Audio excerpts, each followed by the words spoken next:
Hi అండి, welcome to my channel. ఈరోజు instant జున్ను ఎలా తయారు చేసుకోవాలో చూద్దాం. ఈ జున్ను షుగర్తో అయినా చేసుకోవచ్చు అండి, బెల్లంతో అయినా చేసుకోవచ్చు. నేను ఈరోజు అయితే బెల్లంతో చేస్తున్నానండి. 1/2 లీటర్ ముందుగా పాలు తీసుకొని అందులో 150 గ్రామ్స్ జాగరీ వేసుకోవాలండి. బెల్లం వేసుకొని బాగా బెల్లం పాలు బాగా మిక్స్ అయినట్టు బాగా విస్కర్తో హెల్ప్తో బాగా మిక్స్ చేసుకోవాలి, లేదంటే హ్యాండ్తో కూడా మిక్స్ చేసుకోవచ్చండి. బాగా మిక్స్ అయిన తర్వాత కామ్దేను ఇన్స్టెంట్ జున్ను పౌడర్ తీసుకున్నానండి. అది కూడా వేసుకొని లంప్స్ లేకుండా బాగా మిక్స్ చేసుకోవాలండి. చూడండి, బాగా మిక్స్ అయింది కదా. ఇప్పుడు 1 స్పూన్ పెప్పర్ పౌడర్ వేసుకొని బాగా మిక్స్ చేసుకున్నానండి. పక్కన ఒక గిన్నె పెట్టుకొని అందులో లోతు గిన్నె పెట్టుకొని 2 గ్లాసెస్ ఆఫ్ వాటర్ వేసుకున్నానండి. బాగా లోతుగా ఉన్న గిన్నె అయితే బాగా ఉడకడానికి హెల్ప్ అవుతుందండి, లేదంటే మీ దగ్గర ఇడ్లీ పాత్ర ఉంటే అది కూడా యూజ్ చేయొచ్చండి. చూడండి, వాటర్ వేసాం కదా. ఇప్పుడు ఒక స్టాండ్ అయినా లేకపోతే ఇలాగా ప్లేట్ అయినా పెట్టుకోవాలండి. పెట్టుకున్న తర్వాత ఇప్పుడు మనం మిక్స్ చేసి పెట్టుకున్న జున్ను మిక్స్ కూడా అందులో సెట్ చేసుకోవాలి.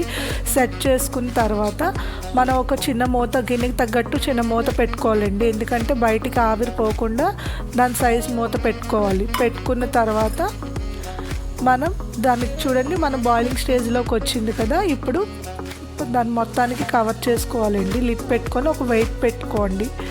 పెట్టుకున్న తర్వాత ఒక 30 మినిట్స్ సిమ్లోని మీడియం ఫ్లేమ్లోని బాగా ఉడకనివ్వండి. చూడండి, నాకు 30 మినిట్స్ అయిపోయింది. ఓపెన్ చేసి చూపిస్తున్నాను మీకు. చూడండి, వాటర్ కూడా డిక్రీస్ అయ్యింది. ఇప్పుడు దాని క్యాప్ కూడా తీసుకోవాలి. తీసుకునేసరికి చూడండి, టైట్గా అయ్యింది కదా జున్ను మిక్స్ కూడా. మనం ఇప్పుడు ఒక స్పూన్ అయినా లేకపోతే చాక్ హెల్ప్తోని కుచ్చి చూస్తే ఏమైనా తడి ఉందా లేదా, బాయిల్ ఉడికిందా లేదా, కుక్ అయిందా లేదా చూసుకోవచ్చు. చూడండి, ఎలాంటి వాటర్ కూడా మన దగ్గర లేదు. నేను కట్ చేసి కూడా చూపిస్తున్నాను. అయిపోయింది కదండి. బాగా చల్లారాక ఫ్రిడ్జ్లోనే ఒక 2 అవర్స్ పెట్టుకోవాలండి. చూడండి, నేను ముందుగా పక్కన పెట్టుకున్నానండి ఫ్రిడ్జ్లో. ఇప్పుడు చల్లగా జున్ను కూడా రెడీ అయిపోయిందండి. సర్వింగ్ బౌల్లో తీసుకొని సర్వ్ చేసుకోవాలండి.